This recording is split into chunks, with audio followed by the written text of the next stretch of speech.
Ya, belum na turang kulis na. Belum na ka turang rokok. Isambul na.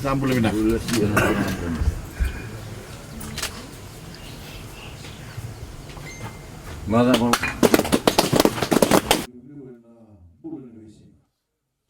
Bolomina, and a very good morning. It's wonderful to be with you on day one of my northern tour to celebrate such an important week for your community. Just last week we were celebrating the students of the Dobata Secondary School who did your province proud by winning the National Our Constitution Challenge.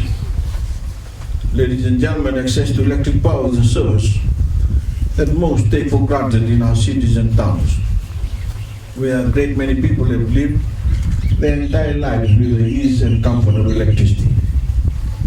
That life-changing convenience has now come to the Valoca settlement. With its over $38,000 investment from my government, your communities are safer, your children's future is brighter, and Fiji is a stronger nation for having unlocked more of your people's potential. You will experience the benefits of reliable power supply every hour of every day in innumerable ways.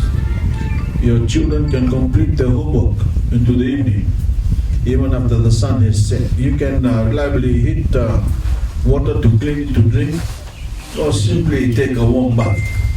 If you have a local business, you can continue to operate into the evenings. Your homes can be lit at night, granting you greater peace of mind.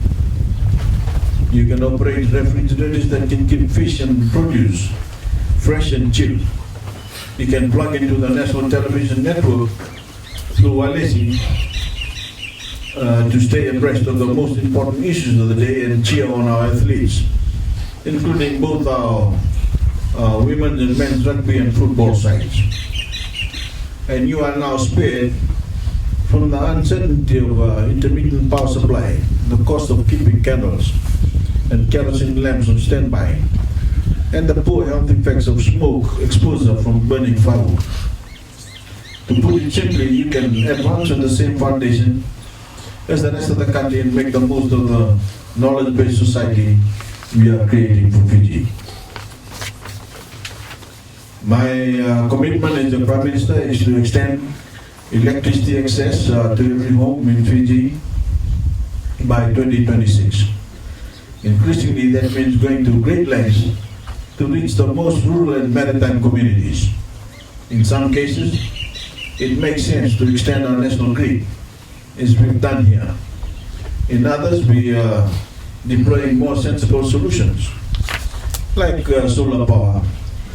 Whatever measure is needed, we will supply, because there is no distance we will not go to serve the needs of the people, and there's no Fijian we are willing to leave behind. As we energize all of Fiji, we are also moving the country towards net zero carbon emissions. As you may know, human-driven emissions are the cause of climate change, which is the reason why the seas are rising and more cyclones like Winston, Heron, and Nyasa are becoming more severe. And as I'm sure you've seen, Fiji has taken a big role on the world stage to tackle the climate crisis.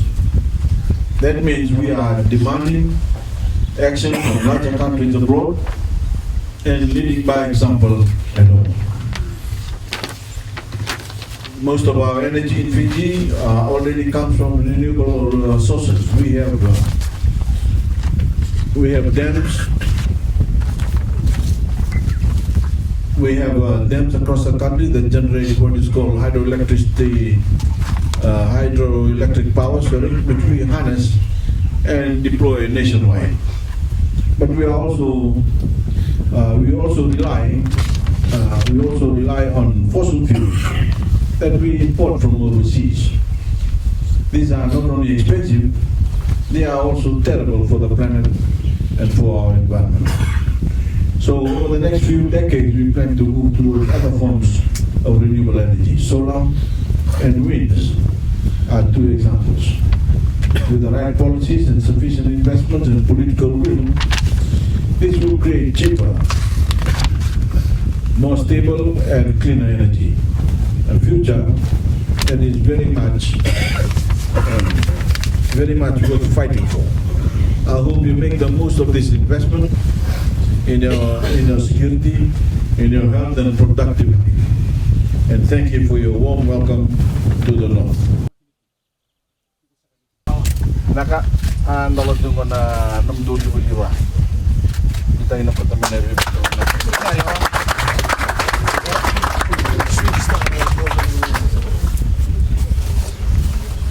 Ayaw ah.